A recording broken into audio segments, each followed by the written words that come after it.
আচ্ছা কি কি নাম আছে একটু বলেন তো। এই যে মোটু, পাতলু, চিকু, বান্টি, কাশেম, বাচ্চা, রুদ্রা। এই যে আচ্ছা। আপনি অল্প সময়ের মধ্যে এটা বড় হয়ে যায়, তাড়াতাড়ি ভালো হয় আর কি। এটা বেশি ভালো হয়। হ্যাঁ, আচ্ছা, তার মানে আপনি বলতে চাচ্ছেন দেশের থেকে ক্রসটাই ভালো। ভালো। হ্যাঁ, যে কত সেই কাজ। তো ঠিক আছে, আল্লাহর উপর ভরসা করে আছে না, একবার না পাইলে দেখো শতবার, শতবার দেখা লাগবে না, কিন্তু শতবার দেখতে হবে না। আপনি একবার না পাইলে দেখো একবার। 6 মাস পরে বিক্রি করছি, ওর থেকে আছে আমার 4,20,000 টাকা। আচ্ছা, 4 তাহলে লাখ লাভ 20 কত হাজার। টিকছে সেখানে? ওই যে আপনি সব খরচ বাদ দিয়ে আমি ধরেন আমার প্রান্তিক পর্যায় থেকে তাদের প্রতিভাকে, সুপ্ত প্রতিভাকে খুঁজে বের করে তাদেরকে উদ্যোক্তা হিসেবে গড়ে তোলা, এটাই যুব উন্নয়নের মূল কাজ। যাতে তারা আসসালামু আলাইকুম, শুভেচ্ছা সুপ্রিয় দর্শক, যুবকথায় স্বাগত জানাচ্ছি আমি রায়হান দেওয়ান। জীবনের সর্বক্ষেত্রে যুবদের প্রতিষ্ঠার লক্ষ্যে তাদের প্রতিভার বিকাশ এবং ক্ষমতা নিশ্চিত করাই হচ্ছে যুব উন্নয়ন অধিদপ্তরের মূল লক্ষ্য। সে লক্ষ্যে কাজ করছে যুব উন্নয়ন অধিদপ্তর গোটা দেশের বেকার যুব এবং যুব নারীদের দক্ষতা বৃদ্ধিমূলক প্রশিক্ষণ দিয়ে দক্ষ মানব পুঁজিতে রূপান্তর করছে। আর যুবকথা এই সমস্ত যুব এবং যুব নারী যারা প্রকল্প গ্রহণ করেছে সেই প্রকল্পের তথ্য আপনাদের সামনে উপস্থাপন করে। তারই ধারাবাহিকতায় আজ আমি এসেছি বগুড়া জেলার সদর উপজেলার ফাফর ইউনিয়নের। আসসালামু আলাইকুম। ওয়ালাইকুম আসসালাম। আসসালামু আলাইকুম। ওয়ালাইকুম আসসালাম। ভালো আছেন আপনি? আলহামদুলিল্লাহ, আপনি কেমন আছেন? আছি, ভালো আছি আলহামদুলিল্লাহ।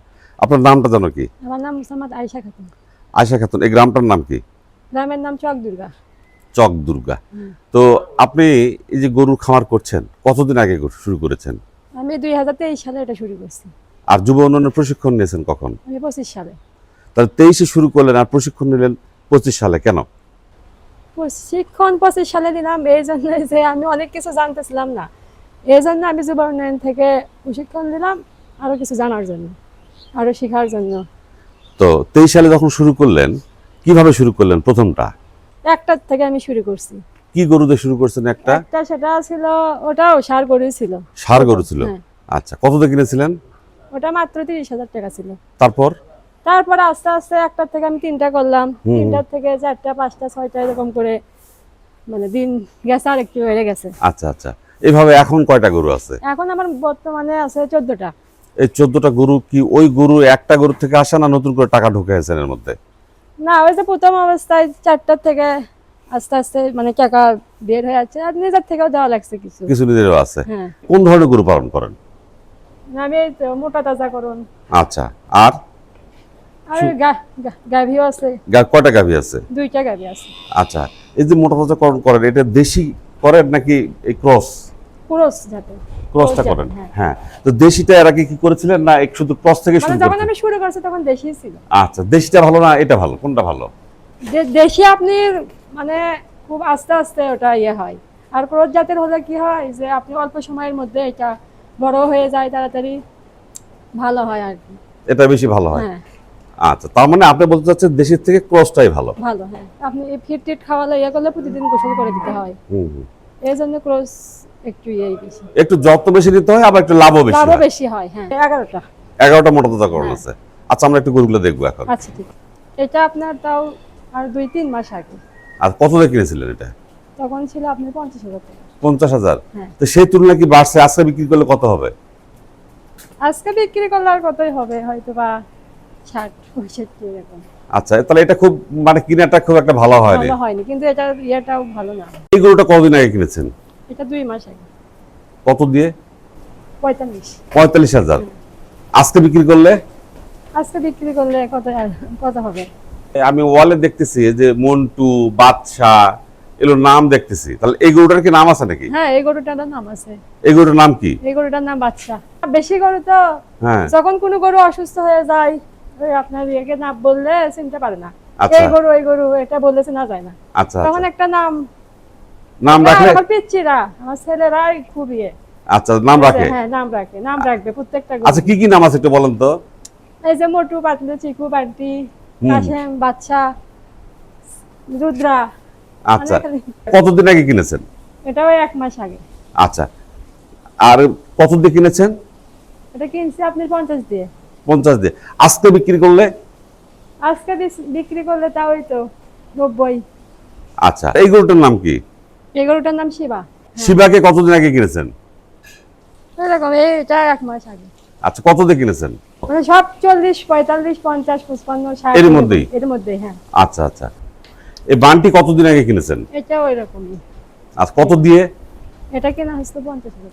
50,000। হ্যাঁ। কি কি খাওয়াচ্ছেন প্রতিদিন? ওই যে ভুট্টার আটা, হ্যাঁ হ্যাঁ, তারপরে যে ছোবলা, ওই যে বুটের, বুটের সোবরা, হ্যাঁ। হ্যাঁ। আর তারপরে আপনি ঘাস, আচ্ছা, ওই খাবারটা, আর ফিট মাঝে মাঝে দেওয়া হয়। কত দিয়ে কিনেছেন চিকুকে? ওই রকমই, এটা 55,000 টাকা দিয়ে কিনেছি। আচ্ছা আচ্ছা, তারপরেরটার নাম কি? ওটা হচ্ছে যে রুদ্রা, হ্যাঁ, ওইটা কত দিয়ে কিনছেন? ওটা আপনি 70 টাকা দিয়ে। এই গরুগুলো আপনার কতদিন রাখেন? আপনার 3-4 মাস, 5 মাস এরকম। আচ্ছা আচ্ছা, তো এই পর্যন্ত এরকম কয়টা ব্যাচ তুলছেন? 5টা মনে হয়। 5টা ব্যাচ তুলছেন। আপনি যখন প্রশিক্ষণ দেন নাই তখন কিন্তু আপনার খামার শুরু করেছিলেন, তো তখন কি অবস্থা ছিল? আমি অনেক কিছু জানতাম না খাবারের বিষয়ে। হুম, তারপরে আপনি গোসল, মানে অনেক কিছুই অনেকভাবে নিয়ম জানতাম না, হ্যাঁ, নিয়ম হ্যাঁ। জানতাম না। আচ্ছা। ওখানে প্রশিক্ষণ নেওয়ার পরে আমি এখন মোটামুটি অনেক কিছুই জানতে পারছি, সেই অনুযায়ী আমি চলতেছি। আচ্ছা, সেই অনুযায়ী লাভ হ্যাঁ, আসতেছে লাভও কি? আসতেছে। তার মানে আগে থেকে কি লাভ একটু বেশি আসতেছে? হ্যাঁ, যুব উন্নয়ন অধিদপ্তর আমাদের দেশের ছেলেমেয়েদের প্রশিক্ষণ দিয়ে ভালো মানুষের রূপান্তর করছে, মানে দক্ষ মানুষের রূপান্তর করছে, হ্যাঁ, হ্যাঁ। তাই তো? ওখান থেকে হ্যাঁ প্রশিক্ষণে অনেকে অনেকভাবে অনেক ইয়ে করতে পারতেছে, করতেছে, এবং প্রতিষ্ঠিত হচ্ছে সমাজে। প্রতিষ্ঠিত হচ্ছে। হ্যাঁ, একজন নারী সফল উদ্যোক্তা হতে সর্বপ্রথম যে বাধাটা আসে তার পরিবার থেকে, তার স্বামী থেকে, তার শ্বশুর বাড়ি থেকে। আসসালামু আলাইকুম। ওয়ালাইকুম কেমন আসসালাম। আছেন? জি, ভালো আছি। আপনি ভালো আছেন তো? হ্যাঁ, আছি আলহামদুলিল্লাহ, আল্লাহ পাকের দয়ায় অনেক ভালো তো আছি। আমি আয়শার কাছ থেকে বেশ কয়েকটা কথা শুনলাম যে আপনি তাকে সহযোগিতা করেন। এখন আপনি বলেন, জীবনে উন্নতি করতে গেলে স্ত্রীর ভূমিকা কতটুকু? জীবনে উন্নতি করতে গেলে স্ত্রীর ভূমিকা অপরিসীম, হুম হুম আর ওটা তো আসলে বলে শেষ করা যাবে না। হুম হুম আমার ওয়াইফ তো আসলে উচ্চশিক্ষিত, হুম চাকরি বাকরি তো করার খুব ইচ্ছে, হুম নিজের পায়ে দাঁড়াবে। যে আসলে চাকরি বাকরি করে কি করবা, আসলে 2টা বাচ্চা আছে আমাদের, এদেরকে তো পড়াশোনা করাতে হবে, সংসার কিছু কাজকর্ম আছে। হুম তো সেখন বললো তাহলে আমাকে কি উদ্যোক্তা তৈরি করে দাও। হুম তো আমি কিভাবে উদ্যোক্তা তৈরি করবো? তো বলতেছে আচ্ছা, ছোট একটা আমার বাচ্চা, গরুর। হ্যাঁ দুটা বাচ্চা এনে দাও, আমি ওকে লালন পালন করবো। হুম হুম ওর থেকে আসলে আমি ওই শখের বসেই ধরতে গেলে হুম হুম আমি ওই 30,000 টাকা অনলি, 30,000 টাকা ছোট একটা বাচ্চা নিয়ে আসলাম, দিয়ে শখ দিলাম, দেখে না ওই নিজের সন্তানের চাই তো বেশি ভালোবাসে, এই একটা অবস্থা। হুম হুম তো ওই পথা থেকে লালন পালন করতে করতে দেখা যাচ্ছে যে আল্লাহর কি রহমত দেখেন, 30,000 টাকার বাচ্চা অনলি 2 মাস এমন ভাবে লালন পালন করছে, দেখা যাচ্ছে যে ডাবলের মতো দাম হয়ে গেছে। আচ্ছা। তো ওখান থেকে আমি বললাম তো এখান থেকে তো ভালো একটা প্রফিট আসতেছে, হুম হুম তো ভালো প্রফিট আসতেছে, তো এটা যদি আমি ব্যবসায়ী আকারে মানে বড় করি তাহলে তো আমার আরো উন্নতি হওয়া সম্ভব। হুম তো আমার ওয়াইফের সাথে পরামর্শ করলাম যে আসলে আমি যদি তোমাকে আরো কিছু টাকা পুঁজি দেই, হুম তুমি লোক নিয়ে যদি করতে পারবা। হুম তো উনি সব অনেক চিন্তা ভাবনা করলো যে 2টা বাচ্চা আছে আমার, তো ওর তো পড়াশোনা করার লাগে, কোচিং এ নিয়ে যেতে হয়, স্কুলে নিয়ে যেতে হয়, তো তুমি যদি আমার লোকের ব্যবস্থা করে দিতে পারো সেই ক্ষেত্রে আমি আসলে করতে পারবো। হুম তো যে কত সেই কাজ, তো ঠিক আছে, আল্লাহর উপর ভরসা করে তুমি একটা লোক মানে ব্যবস্থা করো, দেখো আমি তো পুঁজি দেবো আর কি। তো ওই যে ধরেন 30,000 টাকা ওটা বেচলাম আপনার 6 মাস, ওই 5 মাসের মতো পাইলে ওটা বিক্রি করলাম 1,20,000 টাকা। আচ্ছা, বেশ ভালো লাভ আসছে। হ্যাঁ, ইনশাল্লাহ খুবই ভালো লাগাচ্ছে। ধরে কিনছিলাম খাইলে অনলি 30,000, সেটা বেচলাম হচ্ছে যে 1,20,000। হুম তো ওই 1,20,000 আমি আরো দিলাম ধরেন ওই 1,20,000 মতো দিয়ে, আবার ধরেন একবার 4টে ওই 55, 52, 56, 45 এরকম ফিজিয়ান জাতের হুম কিনে নিয়ে এসে আপনি ওই 4টে দিলাম, দিয়ে 4টে দিয়ে একটা লোক দিলাম, একটা মহিলা, মানে বেকার, কোনো কাজকর্ম নাই। তো ওর একটা কর্মসংস্থান হলো। তো হওয়ার পরে ধরে 4টে 1 বছর পারলাম ফুল পারলে দেখছি যে আমি ওই একটা লোক দিয়ে আসলে ওইভাবে পথা পড়তেছে না, তারপরে সামান্য কিছু লাভ থেকে ওরে তো আসলে হয় না। তো ওর থেকে আপনি ধরে 4টে লাভ আসছিল আপনার ওই 80,000 টাকার মতো। 80,000 টাকা আবার ইয়ে করলাম, 80,000 আর 2,20,000, এই 3 লাখ হলো। হুম তো এখন তো ওই একটা লোক আর 4টে গরু, ওইভাবে আসলে খরচ পড়তে পড়ে না, লাভও আসে না ওইভাবে। তো করলাম তাহলে এখন 2টা লোক লাও। হুম দুইটা লোকলাও আছে গরু বাড়ো, তাহলে দেখা যাচ্ছে যে আরো আরো আরেকজনের লোকের কর্মসংস্থান হলো। হুম। অল্প কিছু থাক, সমস্যা নাই, কর্মসংস্থান হচ্ছে এটাই আসলে মূল বড় বিষয়। কথা। হ্যাঁ, মূল কথা। তো ধরে 4টা থেকে 8টা করলাম, 8টা করার পরে আপনার ফার্মে একটা বড় একটা ঝাঁকি আসলো। তো হঠাৎ করে আমার ধরেন ফার্মে খুঁড়ো রোগ ঢুকলো আর কি। আচ্ছা খুঁড়ো রোগ ঢোকার পরে দেখা যাচ্ছে একটা গরু আসলে নষ্টই হয়ে গেল। আচ্ছা, এই যে ধরেন ওই চালানে আমার একটা ধরেন বিশাল একটা লস লস। হয়ে গেল। তো সেখানে আমি চিন্তা ভাবনা করলাম যে আসলে গরু পাললে তো আসলে পরামর্শ ট্রেনিং এর দরকার আছে। হুম হুম তো আমার ভাইকে বললাম, তাহলে তুমি যেহেতু ব্যবসা করবাই, তাহলে যুব উন্নয়ন থেকে একটা ভালো পরামর্শ লাও। হুম হুম। প্রশিক্ষণ নিয়ে আসলো, তাহলে ইনভেস্ট তো করাই যায়।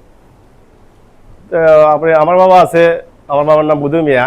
হুম তো আমার বাবার কাছে কিছু টাকা ছিল, তো বাবাকে বললাম, বাবা আয়সা তো প্রশিক্ষণ নিয়েছে, প্রশিক্ষণ নিয়ে আরো 2টা লোকও বেশি হয়ে গেল, আপনার 2টা জায়গা 3টা হয়ে গেল। তো এখন তো আসলে 8টা গরু পুষে তো আপনার ভাবে লাভ আসবে না।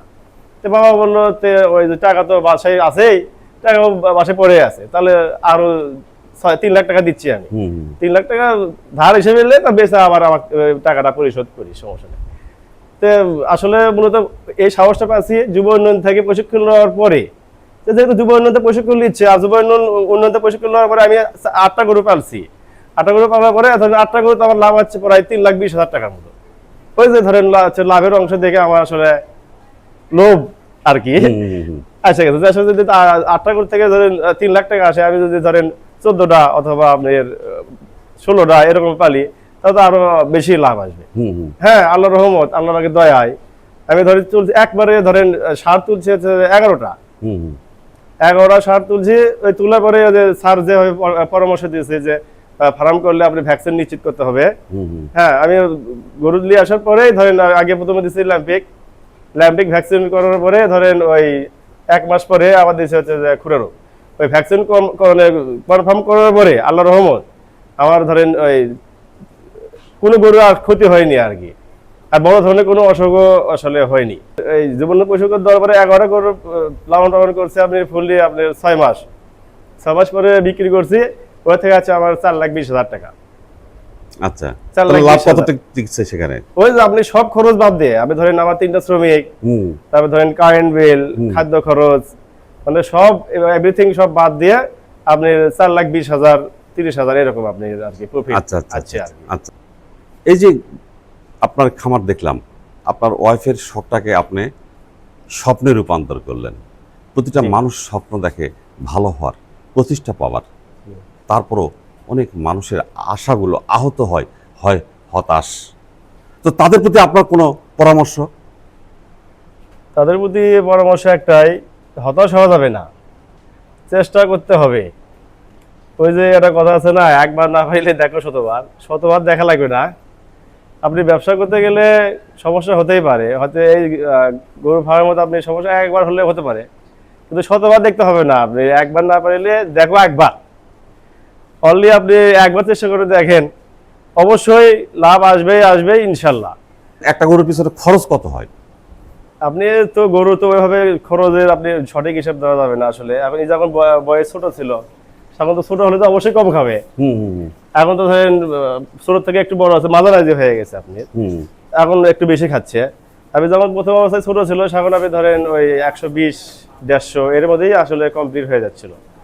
আমরা একটা খামার করতে গেলে অবশ্যই প্রশিক্ষণ নিব, অথবা অভিজ্ঞ মানুষের পরামর্শ নিয়ে আমরা খামার শুরু হ্যাঁ, করব। অবশ্যই অবশ্যই অবশ্যই জীবন উন্নয়ন থেকে প্রশিক্ষণ নিতেই হবে। আর যুব উন্নয়ন হতে পারে, অন্য সংস্থাও হতে পারে, কোনো এনজিও হতে পারে, প্রাণী সম্পদ অধিদপ্তর হতে পারে। ঠিক আছে, আপনি আমাকে সময় দিলেন, যুবকতার পক্ষ থেকে ধন্যবাদ জানাচ্ছি। এখন আমরা কথা বলবো উপজেলা যুব উন্নয়ন কর্মকর্তার কার্যালয় বগুড়া সদর এর সহকারী উপজেলা যুব উন্নয়ন কর্মকর্তা জনাব মোহাম্মদ সরওয়ার আলম। আসসালামু আলাইকুম। ওয়ালাইকুম আসসালাম। আমরা সরওয়ার সাহেব আপনার কাছে জানতে চাই, যুব উন্নয়ন অধিদপ্তর, আয়শা, সুলতানা এরকম মেয়েরা যখন গৃহিণী ছিল, স্বামীর সংসার নিয়ে ব্যস্ত ছিল, সন্তান উৎপাদনে ব্যস্ত ছিল, কিন্তু এখন সে উদ্যোক্তায় রূপান্তর হচ্ছে। এ ব্যাপারে যুব উন্নয়ন অধিদপ্তর কতটুকু ভূমিকা রাখছে? যুব উন্নয়ন অধিদপ্তর আসলে বেকার যুবদেরকে খুঁজে বের করে তাদেরকে প্রশিক্ষণের মাধ্যমে দক্ষ আত্মকর্মী হিসেবে গড়ে তোলে, উদ্যোক্তা হিসেবে গড়ে তোলে। তো এদেরকে এই আয়শাকে আমি যখন ট্রেনিং করাই, সে বলেছিল আমাকে যে আমার গরুর খামার আছে, আমি শুরু করছি কিন্তু আমি বারবার লস খাচ্ছি। তখন আমি তাকে একটা প্রশিক্ষণের ব্যবস্থা করে দেই এবং প্রশিক্ষণের মাধ্যমে সে পরবর্তীতে যখন শুরু করে, প্রশিক্ষণ শেষ করে, তখন থেকে তার আর কোনো লস হয়নি এবং সে এখন অনেকগুলো গরু মানে লালন পালন করে এবং বড় একজন খামারি উদ্যোক্তা হিসেবে সে সমাজে স্বীকৃতি পেয়েছেন।